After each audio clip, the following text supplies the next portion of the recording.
We're here checking out a stroll that they want to do in town, and it's supposed to be all the intensity. So we're gonna go through and we're gonna analyze psychologically and give you a rundown on just what's happening here on this edition of Holiday Tracker.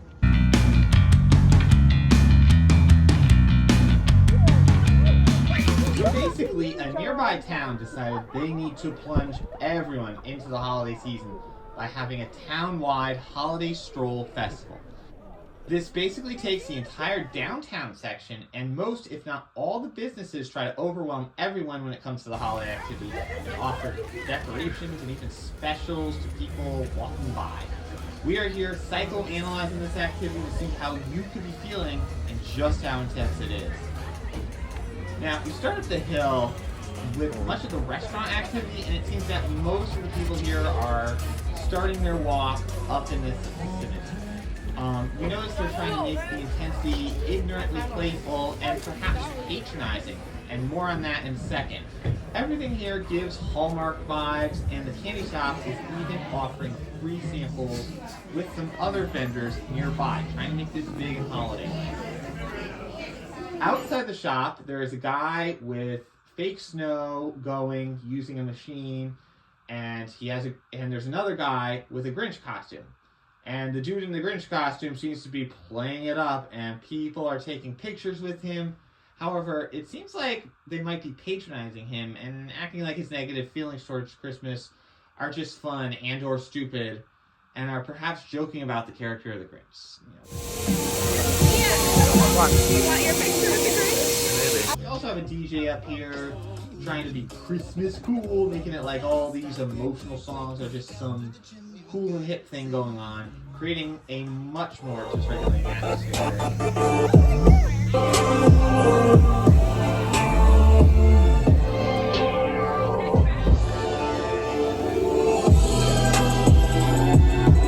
Merry Christmas, Ron. Now, on the other side of the street, there is no need to say too much. The Dysregulator himself had appeared and was taken with pictures. You got the Santa Claus and the Santa Claus guard. He's the mean guy doing this, trying to dysregulate everybody. We're heading down the hill for some more holiday activities. Now, they've pulled all the intensity up the hill, and we're heading down the hill where we'll probably see a little more designs, and we'll see if they keep that overwhelm a little more. One thing to note here is that there are people who were not like part of this thing and are dressing up in various costumes to try to be enmeshed with those holiday emotions, talk about dysregulation. Though on another note, it is good that there is one group of typicals in a Krampus costume who are reminding everyone that Christmas magic is something of fright.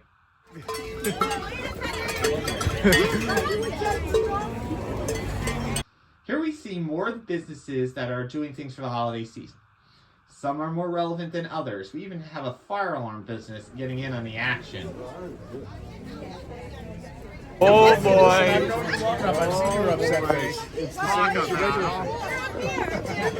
Is this a moved-on millennial taking a photo?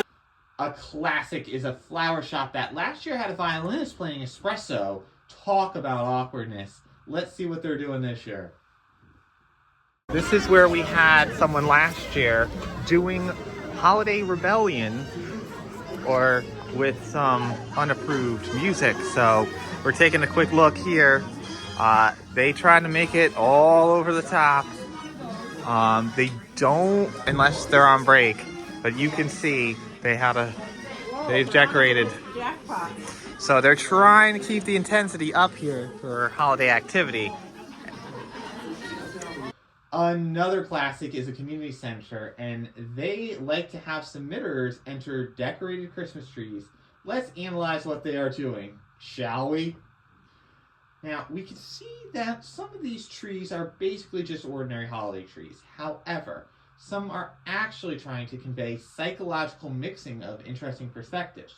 We have this love social tree, not making fun of Christmas, but instead trying to embrace the darkness of Christmas with positivity. Next, we take a look at a beach tree, which does it again, trying to take places we go to escape the holidays and bringing them right in here. We have some more neutral entries, perhaps including a pink Pop-Tart theme here, and maybe more with gingerbread. Also notice the pop culture mixing here with a Wicked themed tree. Also of note is they may have been burning a candle that connects with a more 2002 scent, at least for me, though I can't confirm it. A possible holiday miracle with a Christmas tree of spilt water? I don't know. That's what someone says. Is the bottom green area, which could be overwhelming and looks like a gathering of sorts. This is where things could get a bit more intense. We did not get a lot of footage in this part, but there's a giant Christmas tree and food trucks and chestnuts roasting on an open fire. They are really trying to elevate the holiday spirit and then throw in the typical music, which may have been dampening it, thankfully. On the way back up the hill, we stopped in a church that was doing a holiday fair, and they were trying to be Christmas professionals with a lot of great signage, trying to make it like, a North Pole. Overall, this is a town holiday, and it really shows a strong secular vibe. I think earlier holiday season is filled with the highest commercialism and secular activity as people are unaware of the challenges of the holiday season, and you'll see more of that religious startup later. And overall, this provides some intense holiday activities, so be warned if encountering anything like this. As always, thanks for watching Holiday Tracker as we try to keep you above the holiday season.